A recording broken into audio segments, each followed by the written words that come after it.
Étant donné que nous allons commencer Be'ezrat Hashem, cette période qu'on appelle Ben Hametzarim, cette période qui est une période apparemment de deuil, puisque beaucoup d'éléments se sont passés, soit le 17 Tammuz, soit le 9 Av, et pendant donc toute cette période est considérée comme une période de deuil. Bien sûr, il y a plusieurs questions à se poser. Il y a eu des événements le 17 Tammuz, nous jeûnons, c'est vrai. Il y a eu des événements le 9 Av également. Mais pourquoi depuis le 17 Av jusqu'au 9 Tammuz, c'est une période globale qui est une période de deuil? Pourquoi toute la période? Puisque les événements du 17 Tammuz, où a été fait la faute du veau d'or, où ont été brisées les tables de la loi, et le 9 Av, ou bien la muraille qui a été ouverte, bref, et le 9 Av, la destruction du temple. Bon, il y a 3 semaines d'écart entre eux, et pourtant, ce n'est pas le cas, et nous le voyons clairement dans le Shulchan Aruch. Le Shulchan Aruch nous dit que, en fait, vous devez savoir qu'à chaque fois, dès que commence le 17 Tammuz, il reste exactement 10 Shabbatot jusqu'à Rosh Hashanah. 10 Shabbatot. Et comment se partagent ces 10 Shabbatot? Comme c'est marqué dans le Shulchan Aruch, Gimel de Puranuta ve Shiv'a de Nechamata. 3 où on va lire, après la lecture de la Torah dans la Haftara, les prophéties de la destruction des malheurs. Et ensuite, on va commencer bien sûr 7 Shabbat où, après la lecture de la Torah, nous allons lire des Haftara de consolation, dont la première c'est Nahamu Ami, qui vient toujours dans le Shabbat Va et Hanan, puisque le Shabbat Devarim est toujours celui qui précède Tisha B'Av, qu'on appelle Shabbat Hazon. En tous les cas, nous sommes donc devant une image de 3 Shabbatot où on lit les prophéties de nos malheurs, et 7 de consolation. Tant vous êtes habitués que combien de fois nous avons eu l'occasion de parler des 10 Sfirot, tout récemment encore. Or, quand nous prononçons le chiffre 3, on fait allusion à la tête. Quand on parle du chiffre 7, on fait allusion au corps. Et donc, chose surprenante, que ici la tête va faire une allusion aux souffrances, aux douleurs, et le corps, c'est l'inverse, c'est la consolation. Alors, pour comprendre ce sujet, sachez que ce sujet a surtout été développé par les élèves ou les élèves des élèves du Baal Shem Tov, comme dans le livre du Ohev Israël du Rabbi de Apta, qui parle bien sûr longuement là-dessus, il n'y a pas que lui, le Maguide de Koujnitz également. Et pour comprendre cette image, on va prendre un sujet que vous connaissez et qui va nous aider à mieux comprendre cela. Lorsque on ouvre un Sefer Torah, alors un Sefer Torah ne peut pas être imprimé. Un Sefer Torah est fait sur un parchemin qui a été spécialement travaillé. Ce parchemin a été, quand on a pris la peau de l'animal, on en a fait de ça un parchemin. Il faut que ça soit fait avec l'intention pour la mitzvah, qu'on va écrire dessus soit un Sefer Torah, soit des mezuzot, soit des tfilin, et ainsi de suite. Et le sofer, celui qui écrit le Sefer Torah, il l'écrit en pensant les Shem Ktivat Sefer Torah. C'est-à-dire, je le fais avec l'intention d'écrire, il faut qu'il ait une pensée. S'il écrit sans pensée, c'est pas bon. Question toute simple à poser. Nous savons que chaque Shabbat, celui qui lit dans la Torah doit préparer à l'avance sa lecture, parce que dans le Sefer Torah, il n'y a ni la ponctuation, ni les signes de l'air. Pourquoi compliquer la vie à celui qui doit lire dans le Sefer Torah? Pourquoi on dit, pourquoi le sofer, il n'a qu'à prendre plus de temps, plus d'argent? On devrait dire au scribe, le sofer qui écrit le Sefer Torah, lui dire d'écrire la ponctuation et les signes des airs. Pourquoi pas? Pourquoi on ne le fait pas? Alors, vous devez savoir que chaque chose a une certaine est sanctifiée, une certaine sainteté. Et ça va dans l'ordre qui est mentionné dès le début du livre du Etzrem du Harizal, il y a un chapitre entier qui s'appelle Sha'ar Tanta. Tanta, c'est tête, Nun, Tav, Aleph. Ce sont les 4 lettres de 4 mots. Ta'amim, Nekudot, Tagin, Otiot. C'est-à-dire, il y a les Ta'amim, c'est les signes des airs. Il y a les Nekudot, c'est la ponctuation. Et au-dessus des lettres, il y a des petits signes, pas sur toutes les lettres. Il y a des lettres qui ont 3 petites couronnes, il y en a qui n'en ont qu'une, il y en a qui n'en ont pas du tout. Et j'ai eu l'occasion de vous en parler, à cela à quoi faire allusion. Alors, les lettres elles-mêmes et ces petites couronnes, le Sofer les écrit. Par contre, comme je vous l'ai dit, la ponctuation et les signes des airs, il ne les écrit pas. Pourquoi? Il faut savoir que lorsque le Sofer, on prend ce parchemin, tout le temps qu'on n'a rien écrit dessus, il n'a pas une sainteté.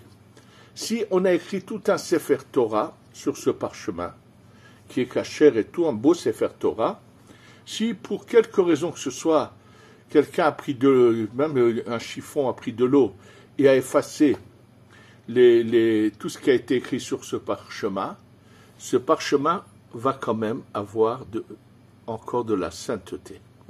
Parce que lorsque le Sofer écrit une lettre et qu'il a une pensée, si on pouvait le voir, on verrait une lumière descendre. Ces lettres, ce sont comme des corps que lorsqu'on les écrit, on fait descendre une lumière à l'intérieur de ces lettres. Maintenant, ce qu'il faut savoir, c'est que les lettres sont comme des corps, et je vais vous expliquer ce qui sont les couronnes. Par contre, la ponctuation, c'est l'âme, la neshama des lettres, et cette neshama, cette âme, a aussi une âme qui est celle des signes, des ta'amim, des airs que nous chantons. C'est-à-dire que il faut savoir que la lumière infinie du Ein Sof descend d'abord dans les ta'amim, dans ces airs, et ensuite de là, une partie de la lumière des ta'amim va descendre pour être la neshama de la neshama, donc dans la ponctuation, et la ponctuation va être l'âme des lettres.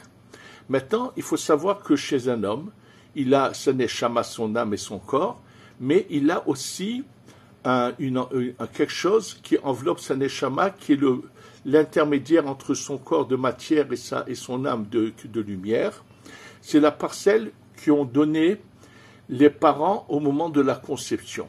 Et lorsque quelqu'un quitte ce monde, la neshama, l'âme elle-même, remonte vers le haut, et qu'est-ce qui va rester? On va enterrer la personne, et là, dans les eaux et au-dessus de la tombe, vont rester ces parcelles de lumière que les parents ont données au moment de la conception. Et ces lumières-là ont la même image au niveau de ces couronnes qui sont mises sur les lettres. C'est son équivalent. Alors, ce que nous constatons, c'est qu'une lumière, quand elle est très forte, par l'écriture, c'est impossible de la faire descendre. À quel moment cette lumière peut descendre? Lorsque celui qui va lire dans la Torah va lire de manière exacte, avec la lecture est juste et le chant également doit être exact. À ce moment-là précisément, il va faire vivre ces lettres en leur donnant l'âme et l'âme de l'âme. Oui, d'où l'importance que celui qui doit lire non seulement de manière exacte, mais de bien connaître les airs qu'il va dire, puisque c'est une lumière encore plus élevée que celle de la ponctuation. Et c'est l'occasion de dire, je vois souvent dans des synagogues où les gens veulent absolument prendre le maftir, et le maftir, c'est un passage, pas des 5 livres de la Torah, mais du reste de la Bible, et ça, il faut qu'ils le sachent. Ceux qui ne connaissent pas les ta'amim, ceux qui ne savent pas lire la Haftara, pas la chanter n'importe comment, mais connaissent sur chaque mot quel est l'air qu'il faut dire, ils n'ont pas à lire la Haftara.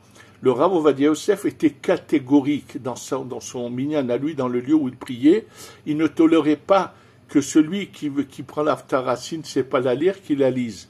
Parce que, en fait, celui qui croit que si il fait de l'air, mais qui ne connaît pas, il ne sait pas comment chanter chaque signe de chaque mot, il ne fait pas descendre cette lumière, il prive lui et toute l'assemblée de cette lumière qui doit descendre dans ces mots-là. Donc, l'importance de ce que c'est. Qu'est-ce qu'on voit de tout cela? Que quand une lumière est très élevée, on n'arrive pas à la faire descendre. Je vous donne encore un autre exemple, celui du talit et des tefilines. Nous savons que pour nous, la sainteté des tefilines est bien plus élevée que celle du talit. Mais dans la source à l'origine, ça c'est que c'est l'inverse. Simplement, le talit a une lumière tellement élevée là-haut qu'elle ne peut pas descendre, il n'y a qu'une allusion dans ce vêtement, alors que ceux des tefilines qui sont plus bas là-haut peuvent descendre dans les tefilines. Et là, maintenant, on va venir à comprendre ce que veut dire, ce qui se passe pendant cette période de Ben Hametzarim. Il est dit au début de la création, Vayar Elohim et Taor Kitov, Vayavde Elohim ben Aor ben Achosher. Hachem a vu que la lumière était bonne, Tov, le mot Tov, on va voir ce que ça veut dire, et il l'a séparé. Alors bien sûr, tout de suite, c'est l'endroit où Rashi reconnaît que c'est impossible d'expliquer ce verset dans le pshat, dans le texte lui-même. La lumière et les ténèbres ne peuvent pas être en même temps. S'il y a de la lumière, il n'y a pas de ténèbres. Donc, que signifie, voilà, que Dieu a vu que la lumière était bonne, il a séparé entre la lumière et les ténèbres. Et là, Rashi ramène ce qui se trouve mentionné d'abord dans la Gemara de Chagiga, Daf Yudbet, page 12, dans Chagiga, dans le Midrash, dans plusieurs endroits, que la première lumière qui est descendue vers notre monde, elle n'est pas descendue de manière intégrale, complète, mais qu'une partie de la lumière est descendue, et la partie la plus élevée de cette lumière n'est pas descendue. Et donc, elle a été cachée. C'est marqué Genazo, et Akjoukou a caché cette lumière. Bien sûr qu'elle est cachée dans plusieurs endroits, et là on va voir que elle est réellement cachée pendant ces 3 semaines. C'est ce qu'on va expliquer tout de suite. Alors, donc, il y a le Or Aganouz, la lumière qui est cachée.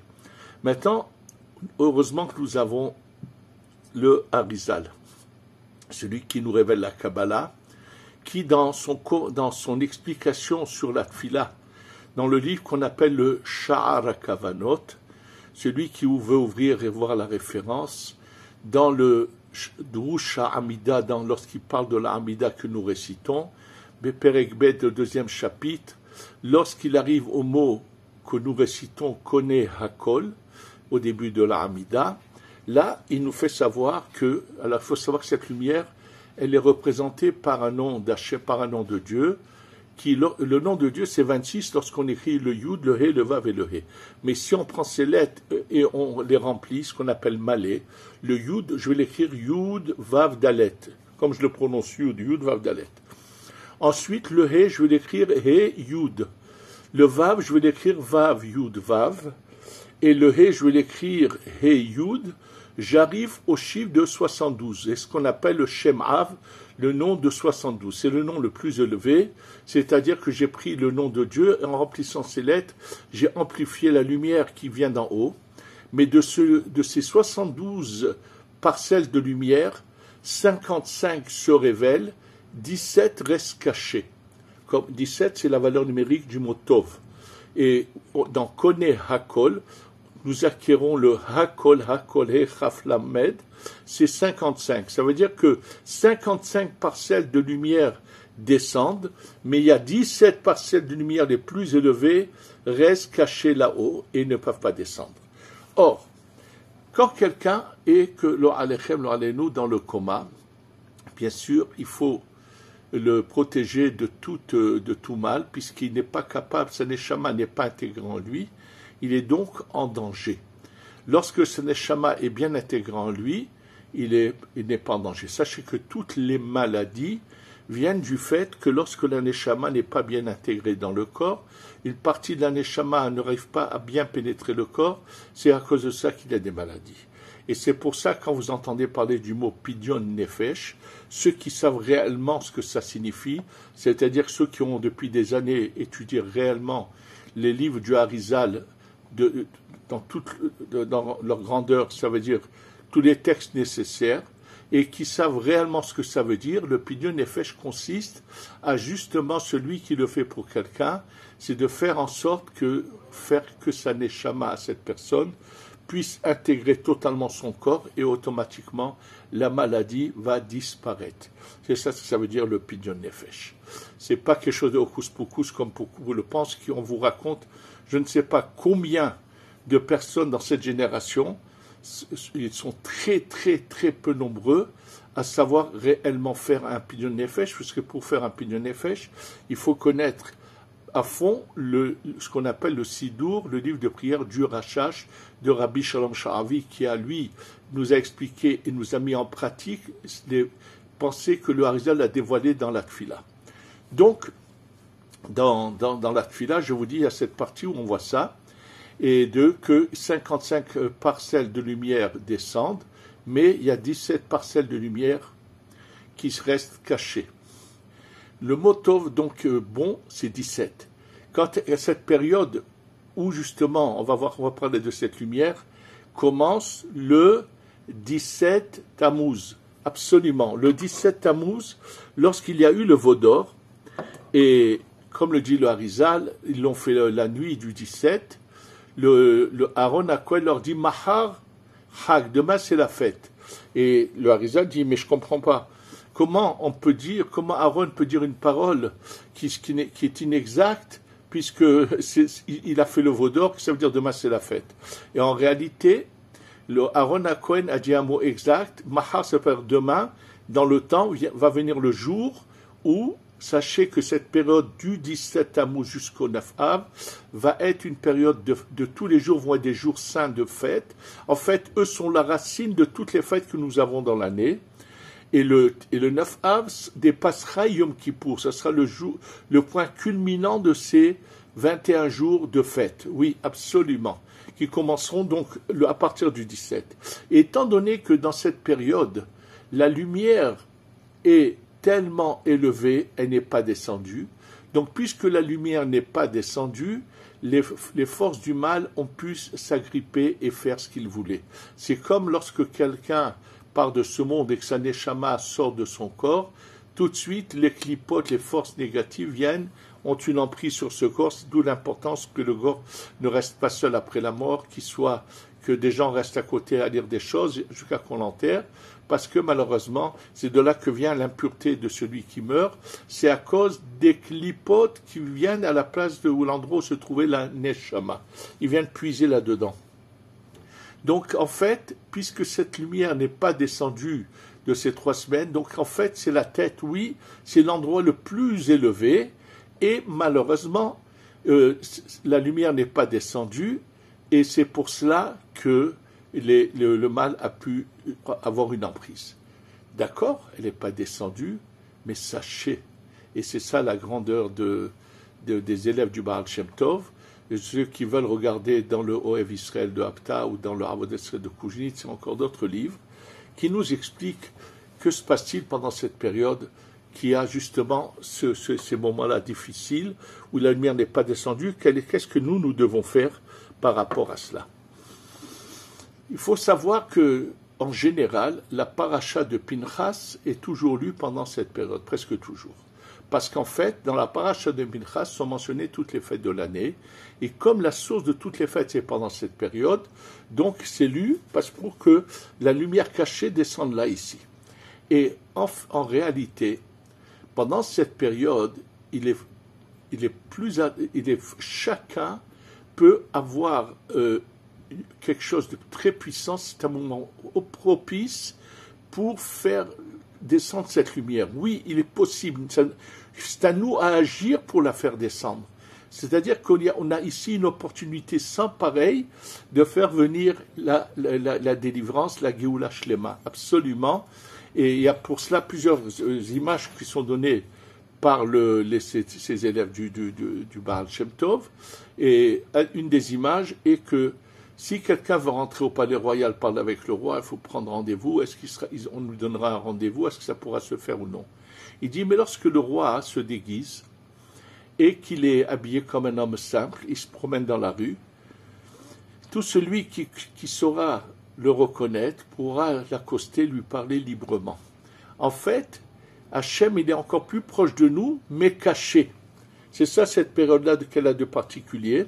Et comme le dit le Rabbi Israël de Koujnitz sur le verset Kol Rodfea Hisigua Ben Ametzarim. Je rappelle Kol Rodfea Hisigua Ben Ametzarim, qui voudrait dire Kol Rodfea, tous ceux qui les ont poursuivis au peuple d'Israël, Hisigua, ils ont réussi à les atteindre, Ben Ametzarim pendant cette période. Mais lui dit différemment. Il dit le mot Rodfea, qui veut dire ceux qui les ont poursuivis, partage-le en deux. Kol Rodefia, tout celui qui recherche Hachem, Ya, c'est le Yud et le He, il peut l'avoir encore plus facilement pendant Ben Ametzarim. C'est-à-dire qu'en fait, c'est une période où il est possible d'agir et de faire descendre la lumière et de cacher, et donc de faire que ce Beth Amikdash qui est prêt, mais qui n'est pas là avec nous, descende en une fraction de seconde. Absolument, c'est une période où nous pouvons agir de manière bien plus, où on peut agir et arriver à faire descendre cette lumière. Elle est là, mais elle est cachée. Et c'est ça, toute cette période-là a cette force de devoir agir. Au contraire, malheureusement, c'est pas sans raison que le Satan, il a fait que pendant cette période est devenue une période de vacances où, là, les gens oublient que cette période est une période où on devrait doubler nos études de Torah. C'est une période où on devrait faire beaucoup plus. Et comme je pense que je vous l'ai déjà dit, mais je vous le redis, comme le dit le Harizal, si toute l'année, c'est bien la nuit, au moment de Chatzot, de faire ce qu'on appelle Tikkun Chatzot, de s'endeuiller sur le Beth Amikdash, sur la fête qu'on n'a pas encore le Beth Amikdash, pendant cette période, c'est bien de le faire également à la même heure en journée. Alors ici, en Eretz Israël, c'est à peu près 1h15, aussi bien la nuit que le jour, que c'est le moment propice pour faire ce Tikkun Chatzot. Pour ceux qui auront dormi au début de la nuit, donc pendant la nuit, plus d'une demi-heure avant ce moment-là, quand ils se lèvent, selon la Kabbalah, le Rashash, ils devront se laver les mains, une fois qu'ils soient allés aux toilettes, et réciter toutes les brachot à Shacharoui, et réciter au milieu de la nuit. Ils n'auront pas besoin de les réciter de nouveau le matin. Et donc, en récitant toutes les brachot à Shachar, après de lire le Tikkun Chatzot, Al Naharot Bavel Sham Yashavnu Gam Bachinu Bezochrenu et Tzion. Que c'est le début du Tikkun Chatzot. Il y en a qui font le vidouille avant, le repentir avant, mais de lire le Tikkun Chatzot, Tikkun Rachel et Tikkun Léa la nuit. Et bien sûr, et de le faire également en journée. Jusqu'en journée, c'est uniquement le Tikkun Rachel qu'on fait pendant la journée, également pendant cette période. C'est-à-dire qu'en réalité, c'est une période très puissante qui va devenir une période de fête sans pareil.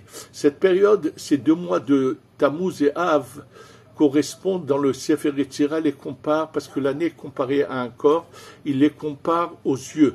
C'est pour ça que c'est dit Aini Aini Yordamaim dans l'alimentation de Echad, c'est marqué mes yeux coulent de pleurs. Ce sont ces 2 mois-là qui sont représentés par les yeux qui pleurent, mais par nos pleurs, on va faire venir la joie et faire descendre le Beth Amikdash.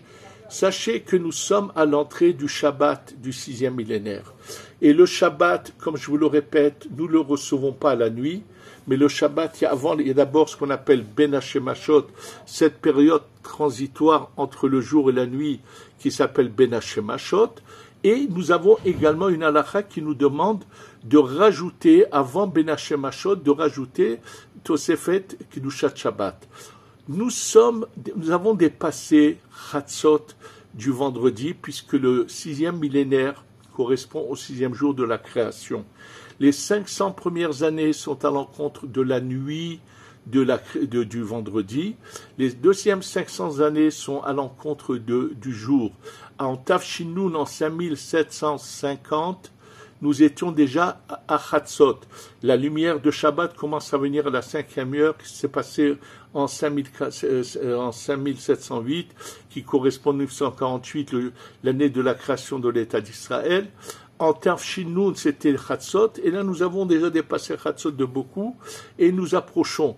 Et je vous répète ce qu'a dit le Ramak, Rav Moshe Cordoviro, qu'en 5800, c'est fini, c'est la dernière limite, c'est sûr. Bien sûr que ça se passera bien avant, et que nous sommes très proches, nous sommes dans cette période qui s'appelle Be'ita en finalité, et donc nous devons maintenant profiter de ce moment-là très particulier de Ben Hametzarim entre le 17 Tammuz et le 9 Av, pour faire en sorte qu'on va tous s'y mettre ensemble pour accélérer, faire venir la Géoula. C'est possible, c'est entre nos mains. Oui, parce que c'est un moment très, très particulier. Et comme le dit également le Rav Israël de Koujnitz, il dit lorsque le roi il est assis à la fête du mariage de ses enfants, tout content, heureux, il n'y a aucune nécessité à aller le réjouir, il est déjà heureux. Mais lorsque le roi est triste parce qu'il s'est passé un événement, celui qui saura venir réjouir le roi, combien sera grande sa récompense. Pendant cette période, nous devons réjouir Hachem, notre papa qui est à Kadosh Baruch Hu. Et je répète à tous ceux qui n'ont pas encore eu la chance de rentrer à la maison. Papa attend ses enfants à la maison. On a été renvoyé malheureusement parce qu'il y a eu des avérotes, les forces du mal ont réussi à faire qu'on soit renvoyé de la maison. C'était l'exil de partir d'Eretz Israël. Entre-temps, le moment qu'avait juré où on ne pourrait pas revenir est dépassé depuis très très longtemps, c'était le 5e millénaire. Nous sommes dans le 6e millénaire qui est propice à la délivrance. Nous approchons du Shabbat et bien sûr que papa veut que ses enfants entrent à la maison. Bien sûr qu'il veut que pas seulement ses enfants rentrent, mais il veut que ses enfants soient unis.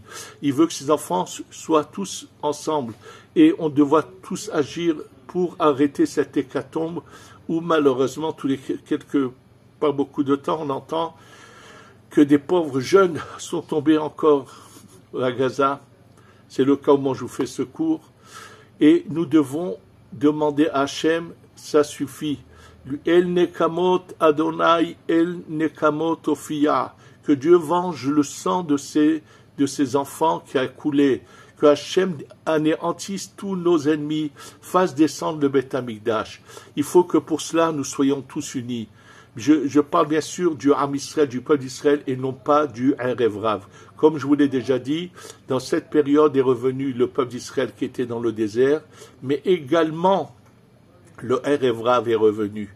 Et le Erev Rav se manifeste en nous combattant, en allant soutenir nos ennemis, en voulant empêcher le peuple d'Israël de s'installer partout en Eretz Israël, et que Hachem ou leur fasse faire tchouva, ou qu'il les écarte, qu'il les détruise, de manière à ce qu'ils ne puissent plus nous faire de mal. Mais nous allons tous être unis, et sans sortir dans les rues manifester, ça suffit, c'est ces combats de rue qui ne sont pas du tout à l'image de la Torah, qui sont étrangers à la Torah, qu'on soit tous unis, que tous vous rentrez à la maison bientôt, et que le Beth Amikdash descende à tout instant, et que cette lumière cachée se dévoile, et qu'on aura donc ces 21 jours de fête, dont le point culminant sera Tisha B'Av. Que bientôt nous puissions transformer ces jours en jours de fête. On va le demander à Kadosh Baruch Hu, on va essayer de réjouir à Kadosh Baruch Hu, et donc, Be'ezrat Hashem, avoir la Géoula Shlema à tout instant que le Beth Amikdash descende et que soyons délivrés définitivement pour passer à l'étape suivante chez Mama, chez Géoula Shlema Bekarov, Berachamim, Amen, Ve Amen.